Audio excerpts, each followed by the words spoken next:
안녕하십니까. 증시학대 TV 시청자 여러분, 투자자 여러분 반갑습니다. 오늘 이 영역에서 한국 최고 1인자죠.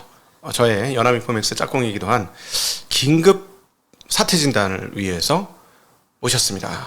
IBK 연금보험의 박정현 본부장님 모셨습니다. 어서 오십시오. 네, 안녕하세요. 네, 안녕하십니까. 박동희님, 네. 뭐 저랑도 되게 오랜만에 뵙네요. 그렇죠. 한 네. 3주 만에. 네, 그렇습니다. 사실 굉장히 대형 이벤트죠. 한국 입장에서는 금융적으로는 대형 이벤트가 지금 발생한 건 맞죠. 그래서 네네. 작긴 하지만 약간의 사실 새마을금고 뱅크런은 전체 금융에 보면 아주 미미한 수준이긴 하지만 네네. 뱅크런이라는 것 자체가 굉장히 충격적인 단어니 한국에서 그런 게 생겼다는 것 자체가 과연 이게 어떻게 앞으로 향후 흘러갈 것인지. 사실 그 연체율이 높은 것은 두 군데예요. 지금 상호신용공고는 연체율이 떨어졌고 네. 금감원 산하라고 표현해야 되나요? 금융감독의 감독을 받는 그 안에 있는 모든 금융회사들은 사실 연체율 관리가 대부분 다 잘 돼 있습니다. 네. 행정관리부가 관리가 안 된 거예요. 새마을금고가 연체율이 높아졌고 그렇죠. 또 하나 금융 감독 산하에서는 증권사가 연체율이 올라갔습니다. 네. 사실은 예견된 거잖아요. PF 대출, 그 PF 관련된 대출과 보증을 워낙 증권사에서 수익 모델로 삼아서 네. 이거죠. 보통 그 매입 보증, 매입 확약 이런 것들이 걸려 있는. 그래서 매입 보증은 모르겠습니다만 매입 확약의 경우는 만약에 그 중간 주체가 돈을 못 갚으면 증권사가 돈을 갚아야 되는. 그렇죠. 떠안는 거죠. 빚을 떠안는 거죠. 떠안는 거죠. 예. 그야말로 보증 서준 거죠. 네. 근데 그게 문제가 되는 거고 그 보증을 서준 그동안에 왜 증권사가 보증을 서줬을까요? 그거에 대한 이해부터 하면 좀 이해가 쉬울 것 같아서. 사실 새마을금고는 제가 봤을 때는 그 본질은 아닌 것 같아요. 그러니까 여러분 잘 아시는 분들은 아실 텐데 왜 새마을금고에서 갑자기 이제 뱅크런이 났냐? 지난달에 그 남양주 동부라는 새마을금고 지점 하나가 지점이 폐쇄가 되고 옆에 있는 화도 지점하고 통폐합이 됐거든요. 그렇죠. 근데 이제 그 이유가 이 남양주 동부 지점이 투자했던 그 PF 관련돼서 한 600억 정도가 이제 손실이 발생을 해서 그거를 이제 손실 인식을 하다 보니까 그러면 이제 얘는 자생적으로는 있기가 그렇다 해서 이제 통폐합을 시켜버린 거거든요. 그러다 보니까 이제 거기에 돈 맡겼던 예금주 입장에서는 불안할 거 아니에요. 그렇죠. 갑자기 멀쩡히 있던 지점 하나가 날아가 버리니까 그래서 통폐합된 화도 지점에 가서 내 돈 내달라. 내 돈 안전하게 있는 거 맞냐? 누구는 그 직원한테 이렇게 각서를 써달라고 했다고 해요. 네. 이제 그럴 정도로 이제 불안한 그런 모습이었는데 결론적으로 제가 봤을 때 새마을금고는 조금 어느 정도 지급 여력도 있고 그리고 흔히 말하는 예금자 보호 되고 정부가 범정부 관리단 꾸려가지고 대응하고 있으니까 어느 정도 수습이 될 것 같습니다. 네. 근데 이제 본질은 뭐냐면 결국은 투자했던 PF 투자가 부실화가 된 거거든요. 그렇죠. 그러면 이제 이 PF 투자를 새마을금고만 했겠냐라는 거예요. 네. 다른 여러 금융기관들이 했겠죠. 그래서 건설 경기가 워낙 좋았으니까 새로운 부동산 지을 때 사실은 시행사나 이런 친구들이 네네.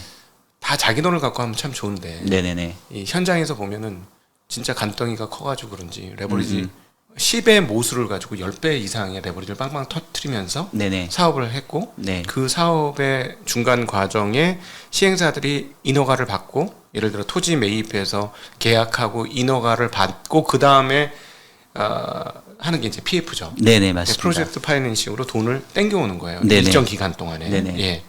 그렇죠. 그래서 이제 사업 구조 말씀 주셨는데, 그래서 이제 이 PF 관련돼서 이제 투자를 많이 했고 연체가 많이 나서 조금 우리가 우려해야 될 금융기관들이 새마을금고는 제가 봤을 때는 규모가 작고 네. 이제 크게 보면은 이제 말씀하셨던 아까 얘기했던 증권사가 네. 있고 그다음에 저축은행이 있고 여신 전문 회사라고 하는 여전사 라는 요 세 가지 정도가 카드사 같은데 캐피탈사 이런 데죠? 캐피탈사입니다. 캐피탈사. 예, 카드사고 캐피탈사는 조금은 다른데 캐피탈사 주로. 그래서 요 세 군데의 금융기관들이 좀 연체율이 조금은 높아요. 네. 그래서 이 새마을금고 사태의 저는 본질은 과연 이 부동산 PF 관련된 이 투자에 대한 부실이 다른 금융기관으로 확산되냐 그렇지 않냐 이게 제가 봤을 때는 가장 우리가 이제 포인트로 삼아야 될 것 같다라는 생각이 들고요. 아까 이제 질문 주셨던 그 증권사가 이제 사실은 연체율이 제일 높은데 이게 증권사하고 다른 금융기관하고는 조금은 일단은 좀 구분이 필요합니다. 네. 부동산 PF 쪽에 금융 쪽에 조금 잘 모르시는 분들이 있을 것 같아서 이제 설명을 드리면 부동산 금융은 크게 두 가지 단계로 나뉘게 돼요. 하나는 이제 개발업자가 예를 들면 뭐 어디 아파트를 짓고 싶다. 그러면 거기 원주민들한테 가가지고 땅을 이제 매입을 할 거 아니겠습니까? 대부분 땅 그 가치의 한 10% 정도를 계약금으로 이제 걸게 됩니다. 그래서 10% 정도 주고 이제 땅 계약금을 가져온 다음에 그 다음에 이제 금융기관을 찾아갑니다. 그래서 나 토지 확보가 됐으니까 나 여기에다가 이제 허가 받고 아파트 지어서 나중에 분양할 거야. 그러니까 일단은 그거를 네가 믿고 지금 필요한 돈 좀 빌려줘봐. 라는 게 바로 이제 브릿지라는 거거든요. 그래서 초기에 필요한 어떤 토지 관련된 대출금, 그 다음에 뭐 사업비, 이런 것들을 초반에 이제 빌려주는 게 이제 브릿지 대출이고, 그 다음에 이제 브릿지 대출이 이루어져가지고, 이제 토지를 이제 매입을 했고. 네. 토지 매입이 완결되는 거죠. 예. 어느 정도 완결되고, 그 다음에 이제 인허가를 받고, 여기 아파트를 질 거다. 그러면 이제 그 인허가가 나온 거를 그 조건으로 해서 금융기관들이 그러면 너 여기에 아파트 지어야 되니까 공사비가 이제 더 대규모로 들어갈 거 아니에요. 네. 그럼 이제 그 돈은 우리가 빌려줄게 하는 게 바로 이제 PF입니다. 네. 프로젝트 파이낸싱이라는 게 그 개발을 하는 개발자를 보고 돈을 빌려주는 게 아니라 이 어떤 부지에 지어질 아파트를 상상하면서 이 땅에 아파트 지어지면 이거 분양도 잘 나가고 되게 사업성이 있겠네. 그럼 그거 보고 우리가 대출해 줄게. 네. 라는 라는 게 이제 PF이거든요. 근데 그 PF 이전에 그 전에 필요한 돈을 빌리는 걸 브릿지, 다리. 네. 그래서 다리금융, PF를 본P, 뭐 이렇게 이제 네. 우리가 이렇게 좀 구분할 수가 있습니다. 제가 이제 왜 이 구조를 설명을 드렸냐면 그 PF 그 금융이라고 하면은 사실은 이 브릿지와 본 PF를 조금 다 싸잡아서 좀 얘기를 해요. 근데 투자자가 조금 나뉩니다. 대부분 그 본 PF는 저희 회사 같은 뭐 보험 회사라던가 뭐 은행이라던가 뭐 또 어디가 있을까요? 뭐 연기금이라던가 이런 쪽에서 크게 투자하는 애들이 본 PF에 이제 투자를 많이 하고요.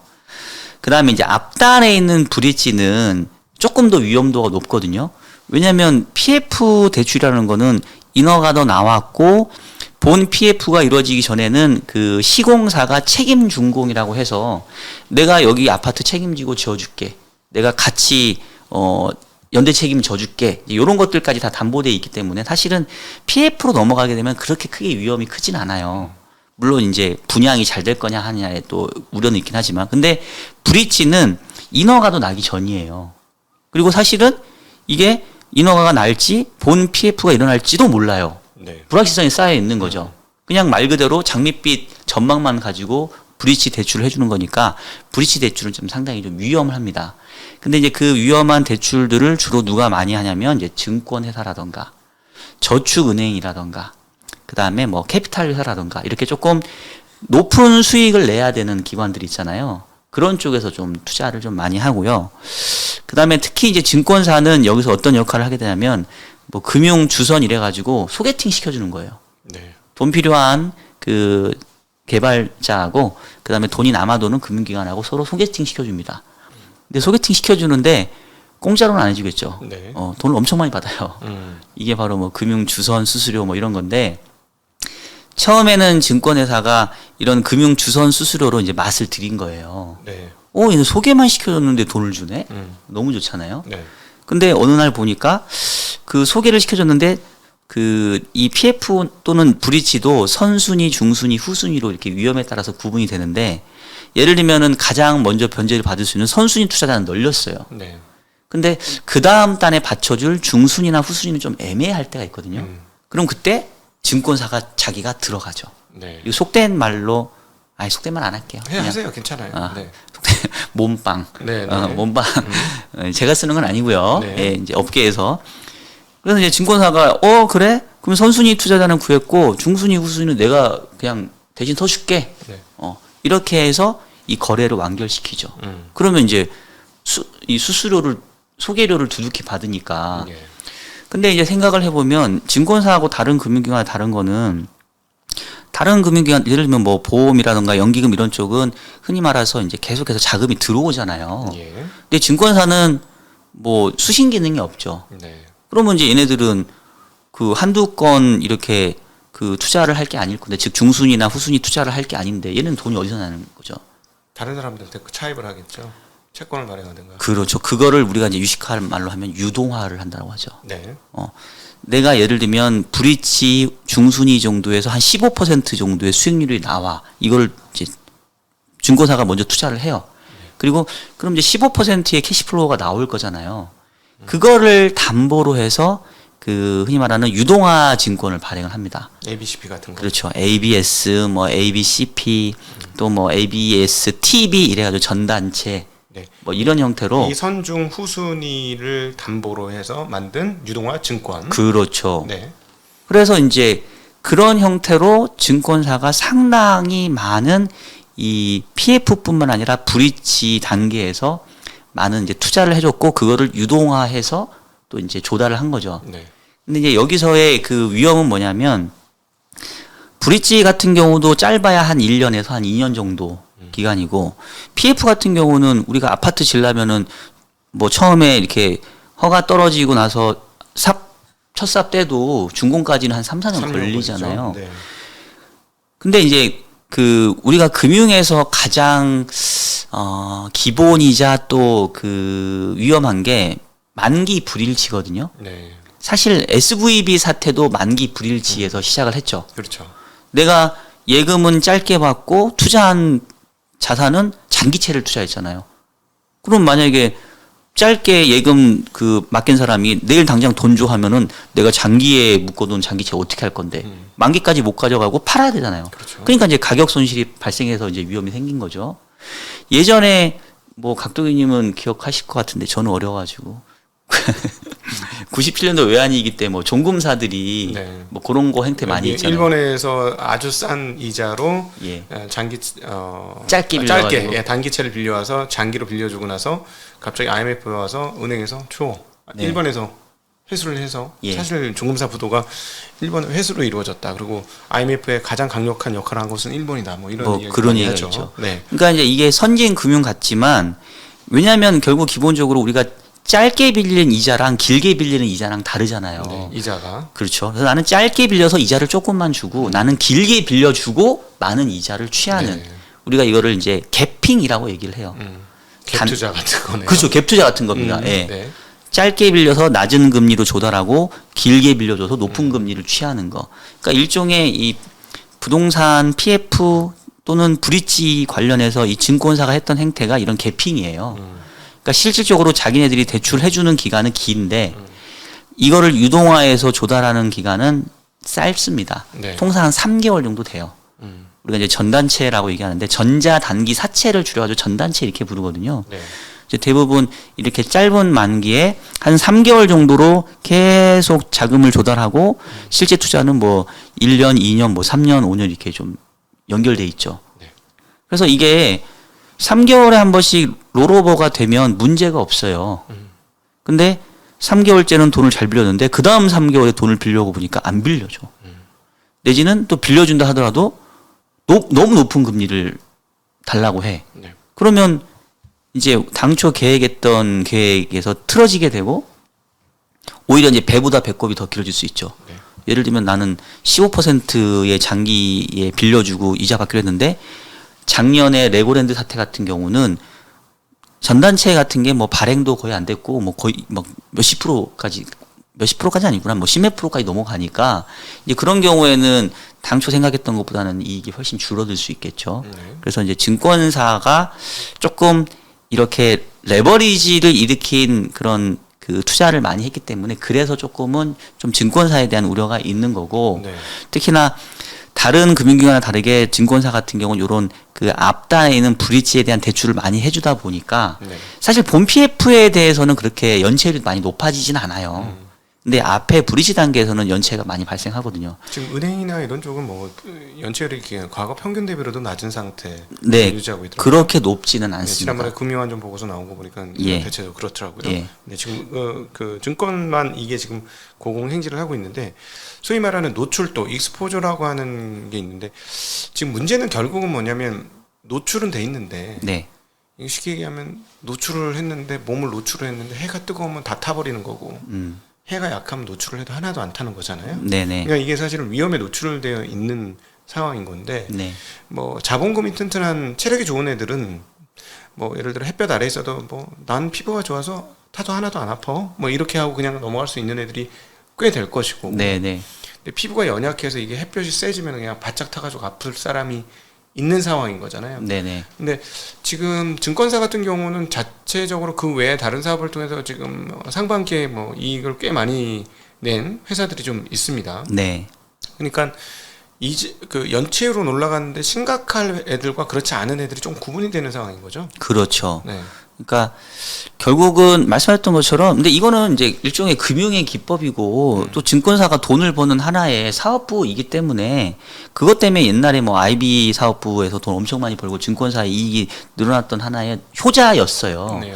근데 이제 아까 얘기했던 것처럼 롤오버가 잘 되면 문제가 없는데 롤오버가 안 되면 이제 그때부터 이제 골치 아파하기 시작하는 거고 그리고 실질적으로 그 투자 대상이었던 브릿지가 PF로 못 넘어가게 되면 그럼 결국은 얘가 디폴트를 선언하거든요. 우리가 이제 EOD라고 얘기하는데 이벤트 오브 디폴트 뭐 이래 갖고 그러면 이제 돈을 떼먹이는 거죠. 네. 시행사에서. 왜냐면 시행사는 개털이에요. 아무것도 없어요. 그러면 결국은 그 시행사가 확보했다던 토지를 경공매로 넘겨서 거기서 이제 내가 가져와야 되는데 대부분 LTV 뭐 한 60%, 뭐 70% 정도에서 대출이 이루어졌을 것이니 이거 경공매로 넘겼었을 때 요즘에 잘해야 한 60% 정도 건진다고 하더라고요. 그럼 선순위 대출자들은 다 받아가요. 근데 아까 얘기했던 것처럼 증권사는 대부분 중순위 이하 쪽을 많이 받았으니까 얘네들은 그 빌려줬던 돈을 못 받아갈 위험들이 이제 생기는 거거든요. 네. 그래서 이제 그러한 익스포저들이 그 증권회사의 개별 증권회사의 체력에 맞게 한 애들이 있을 거고. 그러니까 대형사 같은 경우는 뭐 규모가 큰다 하더라도 뭐 이걸로만 돈 버는 것도 아니고 또 증권사들 요즘 자본도 워낙 많이 늘어났고 하니까 그냥 그래 손상 처리하고 그냥 이건 포기해라고 넘어가는 데가 있는 반면에 네.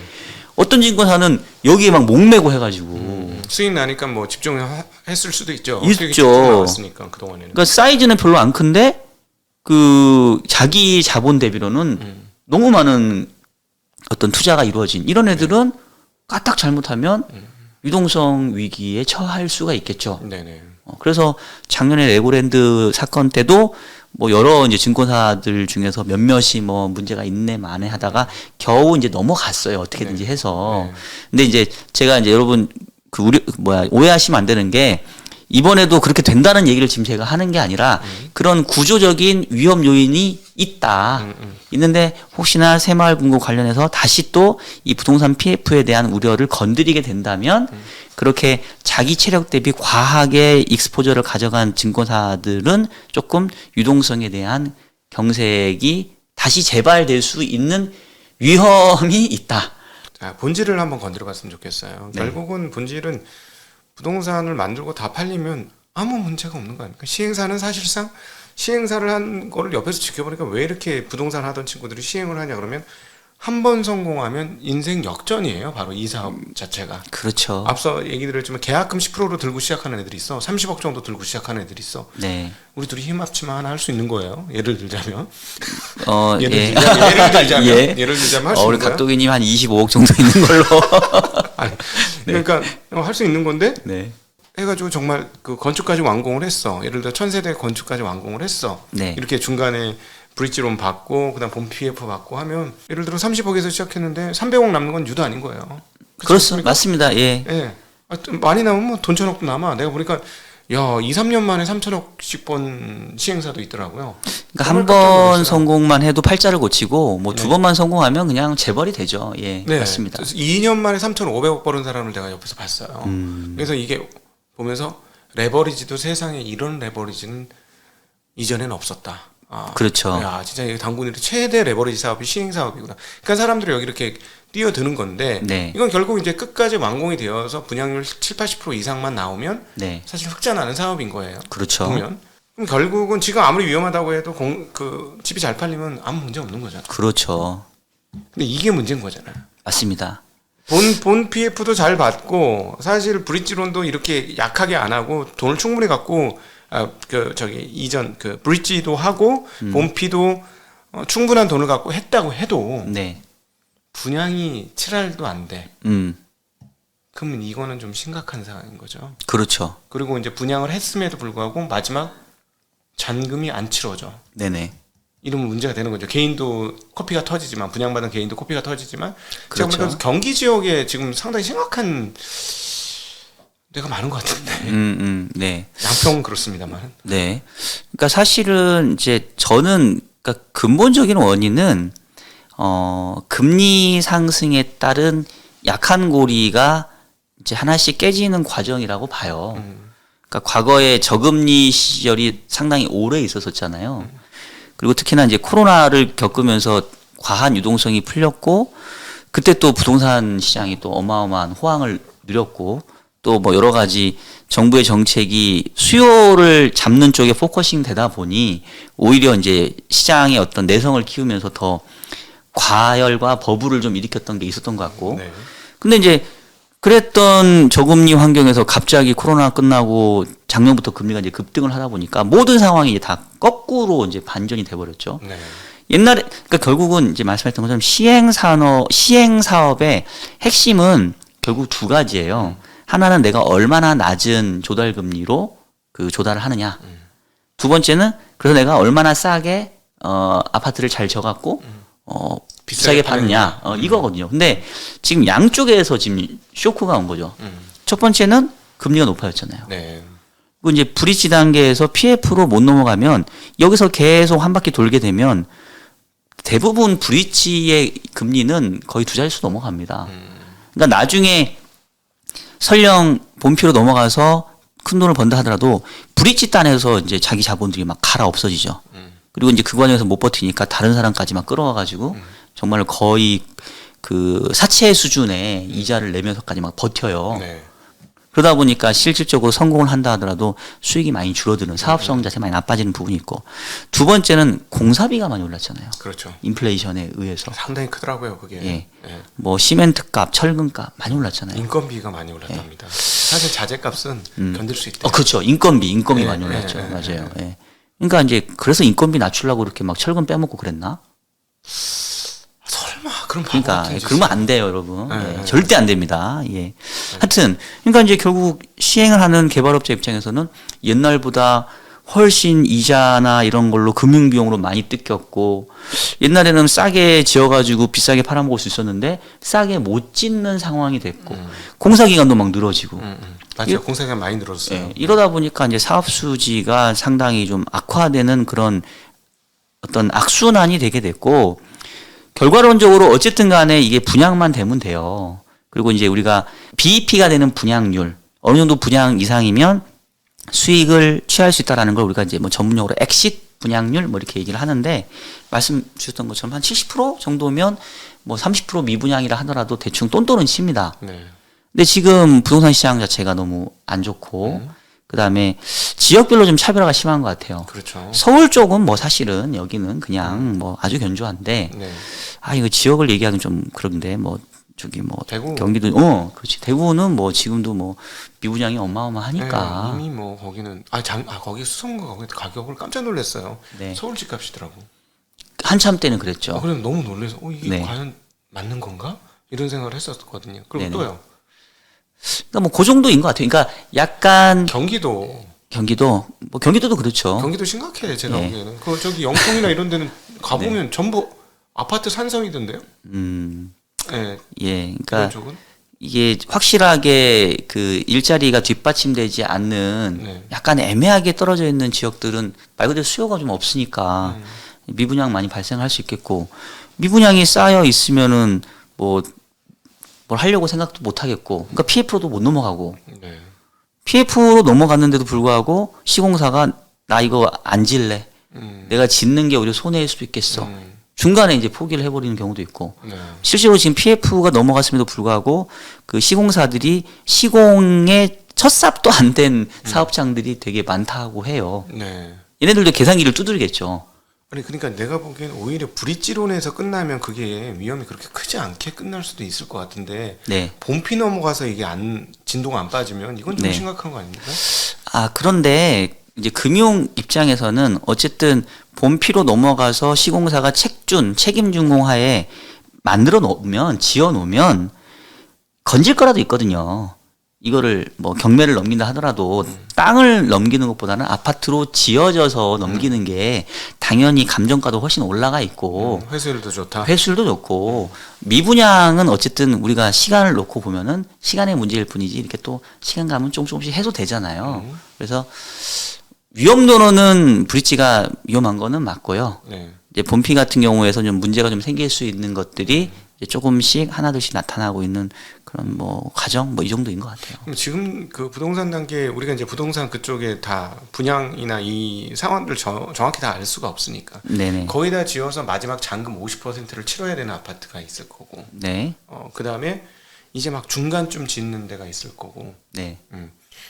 이게 좀 다를 것 같아요. 그리고 이제 막 지어야 되는 데가 있을 거고 제가 보니까 지어야 되는 데는 이제 분양이 잘 안 될 거면 예를 들어 서울 시내나 뭐 이런 데가 아니면 조금 문제가 심각할 것 같고 네네. 그다음에 이제 거의 다 지었는데 예를 들자면 제가 거주하고 있는 곳 거기는 입주를 안 해요 지금.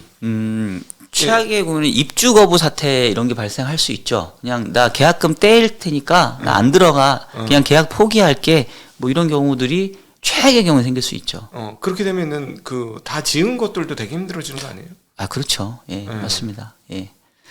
이 단계별로 좀 위험도가 조금씩 다 다르고 그러면 현재 상황은 어떤 상황이에요? 그러면 이제 증권사와 캐피탈 쪽의 문제면 그 브릿지론에서의 연체율이 올라간다라는 것이죠. 네, 지금 이제 증권사 연체율이 다른 금융기관 대비 이제 상당히 높아 보이는 그렇죠. 이유 두 자릿수 넘어갔거든요. 이제 그거는 이제 브릿지 단계에서의 연체율이 좀 많이 포함이 돼 있기 때문이라고 생각하시면 될 것 같아요.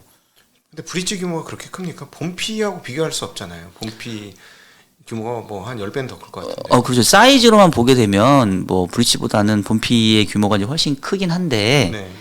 아까 얘기했던 것처럼 본피로 넘어가게 되면 어쨌든 간에 나중에 회수할 뭔가가 실물이 생겨요. 웬만한 경우가 아니고서는 어쨌든 갈 때까지 가거든요. 그러니까 일단은 짓습니다. 그리고 짓고 나면 뭐 할인 분양을 하든 어떻게든지 하든 뭐 떨이를 하든 간에 좀 이렇게 가져올 게 있어요. 근데 이제 브릿지 같은 경우는 그냥 맨 땅이거든요. 네. 그리고 이제 인허가도 안 났기 때문에 이 땅의 가치가 별로 그렇게 높아지지도 않아요. 그러니까 대부분 이 시행사업은 약간 이제 밝은 미래를 보고 하는 건데 그냥 땅덩어리가 예를 들면은 뭐 그냥 택지로 전용만 해가지고 평당 뭐 50만 원 뭐 이 정도 했다고 치면 이게 나중에 인허가 받으면 갑자기 평당 200만 원, 300만 원 되는 거니까 그거 생각해가지고 브릿지 대출도 그거 믿고 나가는 경우들이 있는데 인허가 못 받고 PF 못 넘어가면 얘는 그냥 50만 원짜리 땅인 거예요. 예를 들면. 네. 그럼 이거 팔아가지고 뭐 얼마나 남겠냐는 거죠. 그러니까 투자한 금액이 그렇게 크지 않다 하더라도 훨씬 손실에 대한 부분은 좀 큰 거고 특히나 이제 증권사 같은 경우는 PF에 대한 그 부분보다는 브릿지 쪽에 대한 투자가 조금 더 많이 이렇게 비중으로 보면 공격적으로 들어간 부분이 있기 때문에 그래서 이제 증권사의 연체율 상승이 조금 부담스러운 거죠. 증권사에서 나오는 ABCP들 보면 네. 이런 브릿지 관련된 그 고객들한테 아까 유동화하는 ABCP들은 네. 대부분 이미 건물을 짓고 있는 것들이 대부분이던데 우리가 이렇게 유통을 해보면 유통되는 것들을 보면 네. 네, 그러니까 그렇긴 한데 이제 예를 들면 이런 것 같아요. 제가 봤을 때는 그 증권사 입장에서는 브릿지든 PF든 그냥 일종의 풀링화 시켜가지고 네. 브릿지 단계에서 투자가 나갔든 PF 산에서 나갔든 뭐 돈의 꼬리표가 다 이렇게 붙어 있는 건 아니잖아요. 근데 저기 많이 유통되고 있는 대부분 네. 유통되고 있는 ABCP는 그 지역 그 부동산 물건들이 다 정해져 있긴 아, 해요. ABCP는 그렇고요. 네네. AB 전단체는 그렇지 않습니다. 전단체하고 CP하고는 조금 달라요. 네. ABCP 같은 경우는 말씀하셨던 것처럼 뭐 이제 이게 뭐 어느 사업장에 있고 뭐 이런 것들이 꼬리표 붙는데 그냥 전단체 같은 경우는 그냥 증권사가 자기 신용으로 그 3개월에 한 번씩 그냥 돌리는 거거든요. 그러면 사실 증권사명이 그러면 그렇죠. 전체? 예. 네. 그러면 이제 이거는 어디에 매칭되어 있는 거를 정확히 알기가 어렵죠. 그럼 뭐 증권사 신용으로 발행한 거니까 뭐 증권사가 그렇죠. 책임져야 되는 건데. 그렇죠. 그러면 결국은 이제 여기서 구분해야 될 게 자본금 규모 대비 그 ABCP 발행 AB 전단체. 네. 그런 그냥 전단체라고 생각해요. 전단체네 그냥. 예. 증권사 이름의 전단체 규모가 얼만큼 되는지 이런 것들을 보면 리스크를 좀 해당 기업에 대한 리스크는 점검할 수 있는 상황 아니냐 이렇게 보여지네요. 그렇죠. 예, 전단체 잔액을 조금 보시면 될 것 같긴 합니다.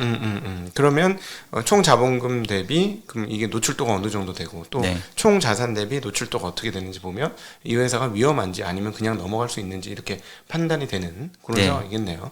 네. 혹시나 이제 부동산 경기가 계속 안 좋아져서 사실 최근에 이제 새마을금고 터지면서 제일 빨리 먼저 빠진 회사 업종이 은행 업종이에요. 사실 저희들 입장에서는 은행이 무슨 문제가 있겠어라고는 하는데 많은 분들은 좀 두려워하고 있거든요. 네. 어떻게 하면은 문제가 전이될 수 있는지 은행까지 한번 설명해 주시면 좋을 것 같아요. 사실 PF 관련해서는 2015년 전까지만 하더라도 은행의 비중이 높았다가 그렇죠. 그 뒤로는 이제 은행 외에 비금융기관들이 더 이제 적극적으로 달려들어서 PF 자체에 대한 노출도는 은행이 별로 그렇게 크지는 않은 것 같아요. 네. 근데 이제 아마도 은행 같은 경우는 결국은 이제 연체율 상승 부분, 그 기존에 나갔던 대출이 이제 좀 부실화될 수 있는 이제 우려 부분들을 생각을 하는 것 같고. 가계 대출, 그다음 기업 대출. 그렇죠. 네. 왜냐하면 항상 이 전염 효과라는 게 있잖아요. 그러니까 가장 약한 고리부터 깨지면 이게 이제 거기서만 끝나는 게 아니라 예를 들면 정말로 뭐 PF 쪽에서 문제가 생겼다고 쳐봅시다.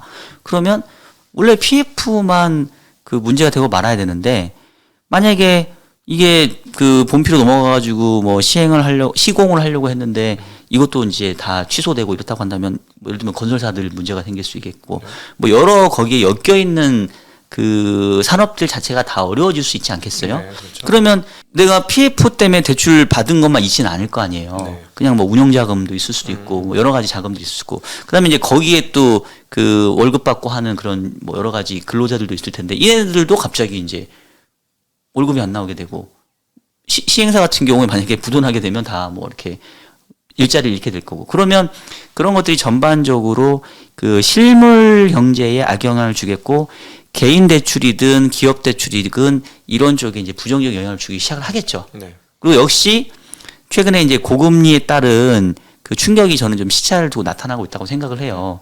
제가 이제 뭐 우리 각동이님하고 방송하면서도 뭐 여러 차례 말씀드렸지만 이 금리라는 게 되게 웃긴 게 대부분 우리가 이제 변동금리부 대출, 뭐 고정금리부 대출이 있는데 저도 대출을 받아보면 대부분 뭐 짧게는 3개월에 한 번씩 금리가 이제 갱신되거나 아니면 조금 긴 거는 뭐 1년에 한 번, 뭐 2년에 한 번 이렇습니다. 근데 사실 우리가 금리가 상승한 게 기간으로 보면 얼마 안 돼요. 네. 왜냐하면 작년 3월부터 미국이 금리 올리기 시작했으니까. 그래서 실질적으로 시장 금리는 급격하게 높아 있지만 경제 주체로 봤었을 때는 높아진 금리에 적용받고 있는 사람들이 그렇게 많지는 않았어요. 네. 근데 이제 6개월 지나고 1년 지나니까 새롭게 금리가 갱신되는 과정에서 지금 높아진 금리를 이제 한 방에 두드려 맞거든요. 그렇죠. 저도 올해 연초에 마이너스 대출 갱신되고 깜짝 놀랐거든요. 그 다음에 이제 신용대출 갱신되니까 더 깜짝 놀라고. 저도 그래서 일부러 갚아버렸어요. 열받아서. 아유, 부럽습니다. 아니 빨리. 갚을 돈이 있으시면 이렇게 갚으시는 거고. 네. 그러면 갚으시면은 그만큼 또 소비 여력은 또 줄 거 아니에요. 그렇죠. 네. 그러니까 이게 어떤 식으로든지 경제에 안 좋은 영향을 미칠 수밖에 없어요. 네. 그래서 결국은 고금리에 따른 충격이 제가 봤을 때는 이제 시차를 두고 나타나고 있는 과정으로 보고 있고 그 안에서 가장 이제 그 좀 뭐랄까 약한 고리가 이제 PF였던 것 같고 네. 이제 PF도 문제되는 상황이라고 한다면 일반적인 그냥 일반 대출도 이제 부담을 느끼기 시작하는 수는 아니냐. 그러다 보니까 이제 연체율이 늘어나기 시작하죠. 네. 네. 그래서 사실은 아마 집값이 올라가는 과정이면 저는 연체율 잘 안 늘어날 것 같아요. 사람들이 길을 쓰고 갚을 것 같거든. 집값이 올라간다면 예. 네. 어떤 듯이 나돈 벌었어 야야야 이러면서 그리고 네네. 어디 가서 또 대출도 쉽게 받을 수도 있을 거고 네. 예를 들자면 근데 집값이 지금 떨어지고 있잖아요. 지금 뭐 멈췄다고는 하나. 네. 사실은 이게 데드캣 바운스인지 아니면은 아니 정말 반등인지 아직 명확하지 않은 상황에서 네네. 집값이 떨어지면은 은행권조차도 네. 개인 대출이 지금 우리나라 GDP 대비 약 한 104%가 105% 가계 대출은 부채가 그 정도니까 이게 이 사람들이 이제 연체율이 높아지면 이제 은행조차도 네. 그때는 이제 타격을 입는 거 아닌가 하는 생각이 드는데. 그렇죠. 그리고 이제 뭐 사실 근데 은행이 타격을 입는 거는 제가 봤을 때는 정말 최악의 상황일 것 같아요. 왜냐하면 그래도 이제 우리나라가 그런 부분에서는 관리가 되어 있는 게 비록 가계부채가 GDP 100% 넘어가 있지만 흔히 말하는 LTV 그 담보자산 대비 대출해준 나간 비중은 뭐 한 50% 이하밖에 안 되거든요. 그렇죠. 그런 차원에서는 제가 봤을 때는 은행 입장에서는 은행이 만약에 흔히 말해서 이제 이게 그 부실 자산이 된다 하더라도 이거를 뭐 NPL로 떨 수도 있는 거고 그렇죠. 경공매로 해가지고 그냥 자기가 대출했던 거는 이렇게 상환 받을 수 있거든요. 네. 그래서 은행이 부실화까지 갈 정도라면 이거는 진짜로 부동산 가격이 폭락하는 상황인 그렇죠. 거니까. 그래서 물어보고 싶어요. 부동산 어느 정도 떨어지면 은행에 훼손이 되겠습니까? 그러니까 결국 회수율 수준이겠죠. 경매로 넘겨가지고 대부분 지금 뭐 한 60, 70% 정도면은 어느 정도 회수한다고 하니까 예를 들면 그러면 이제 경매에 넘겨가지고 회수할 수 있는 율이 70%가 한다 하면 집값이 100에서 70, 즉 30%가 폭락하면 은행도 그때부터는 손실을 보기 시작하겠죠. 만약에 안 갚을 때 한해서죠. 갚으면 아무 상관없어요. 갚으면 아무 문제가 없는 거고. 네. 근데 이제 집값이 30% 폭락한다는 얘기는 이거는 정말 금융위기급에 해당되는 거니까 네. 뭐 그렇게까지 이제 상황을 저는 아주 부정적으로 보지는 않으니까 그래서 결국 은행이 손실 날 것까지는 아닌 것 같은데 네. 근데 이제 은행이 손실 나기 전에 결국은 이제 고금리에 대한 부담들이 차주에게 이미 가할 거고 빚을 갚는다 하더라도 옛날보다는 이자 부담이 크니까 그만큼 소비나 다른 그렇죠. 투자 이력이 줄어들 거고. 사실 그게 문제죠 지금. 예. 그럼 이제 경제 자체는 계속 이제 부담이 쌓이니까. 그러니까 부채 쪽에서는 한국 경기를 부양시켜 줄 수 있는 여지가 지금 거의 전혀 없고 한국 경제를 나쁘게 할 수 있는 요인밖에 없다. 부채 쪽에서 보면 결국은 뭐 부채 비율이랑 GDP 대비 명목 GDP 대비 비율이고 하니 GDP가 늘어나면 해결이 되는 거잖아요. 그렇죠. 맞아요. 그 경기가 좋아져가지고 내가 그 금리가 그러니까 무조건 나쁜 게 아니거든요. 금리가 그러니까 상승하는 게 경기가 좋아지면서 금리가 상승하면은 문제가 없죠. 네. 그러니까 예를 들면 내 월급이 10% 올랐어. 근데 금리가 7, 8%야. 그러면 내가 그 월급 오른 거에서 이자를 줘버리니까 문제가 없단 말이에요. 근데 문제는 경제가 안 좋아서 내 월급이 그대로야. 근데 금리는 올랐어. 네. 그런 문제고 설상가상으로 내가 일자리를 잃어버렸네. 경기가 안 좋아져. 잘려버렸는데 내가 갑자기 캐시플로우가 막혔는데 여전히 계속 이자는 갚고 있어야 되는데 그 이자가 작년보다 2배가 됐어. 네. 그러면 이제 정말 한계 차주들이 늘어나는 거죠. 네. 그런 것들이 이제 조금 걱정되는 부분이죠. 그러니까 사실 미국이 저렇게 잘 짱짱하게 버티는 거는 고용도 좋고, 그렇죠. 네, 그다음에 뭐 전년 동기 대비 임금 인상률, 또 임금 평균 근로 시간 이런 것들이 다 좋으니까 사람들이 돈을 갚을 수 있는 능력이 있으니까 아무 문제가 없는 거예요. 저 높은 금리에도. 그리고 특히나 미국은 부러운 게 미국은 고정금리 비중이 높죠. 80% 정도 돼요. 그러니까 사실 그 변동금리 아무 상관이 없는 거지. 그러니까 새롭게 대출하는 애들한테는 부담이 되지. 그렇지. 기존에 했던 애들이 훨씬 못으로는 많을 테니까. 얘네들은 지금 임금 상승률 한 4% 중후반 나오잖아요. 네. 금리는 옛날에 고정금리로 낮게 받았으니까 사실 집값 떨어지니까 기분은 나쁘지 그냥 얘네가 못 버틸 상황은 아닌 거예요. 근데 이제 이게 시간이 많이 지나면 새로 대출을 받는 사람들의 이제 비중이 높아지니까 언젠가는 부담이 생길 수 있겠죠. 네. 그렇지만 훨씬 부담은 적은 거고 우리는 거꾸로 변동금리 비중이 한 70% 이상인 거고 그렇죠. 우리는 훨씬 변동금리 비중이 높으니까 그래서 금리 상승에 대한 민감도 취약도가 훨씬 큰 거죠. 네, 그렇죠. 네. 사실은 지금 이제 막 본론이 들어가려고 하는데 저희가 오늘 연합인포메스 하는 날 사전에 만난 거예요. 네. 시간이 없습니다 지금. 그래서 너무 아쉽게도 요 정도로 정리할 수밖에. 아 그래요? 오늘 너무 뭐 늦게 하나만 왔어. 찍나? 죄송합니다. 제가 사장님이 부르셔가지고 아, 보고 드리고 오느라고 좀 늦었습니다. 또 와야 돼. 아 그래요? 네, 이거 뭐야 이게. 또 잡아주세요. 뭐. 네. 네. 자, 그래서 오늘은 짧게 오늘 박지원 박사님하고 PF가 어떤 거고 현재 상황에 대한 이제 개괄적인 얘기를 했고요. 네. 향후에 이게 이제 어떻게 전개되는지에 대해서는 조금 상황들 보고 곧장 다시 모셔가지고 다시 이야기 나누도록 하겠습니다. 우리 금태연구소 그 IBK 연금보험의 박지원 박사님 모시고 사실 심각한 얘기인데 좀 세상을 알아가는 개념으로 재미나게 이야기해봤습니다. 역시나 뭐 어려운 얘기를 가장 세상에서 쉽게 표현해주는 분이 우리 박지원 박사님 아닌가 하는 생각 다시 한번 하고 박지원 박사님과 함께한 증시각도 TV 긴급 상황 분석 시간 여기서 마치도록 하겠습니다. 오늘 귀한 자리 발걸음해 주셔서 너무 감사드리고요. 예. 네, 다음에 꼭 다시 알겠습니다. 와주십시오. 네, 인사드리겠습니다. 고맙습니다. 고맙습니다.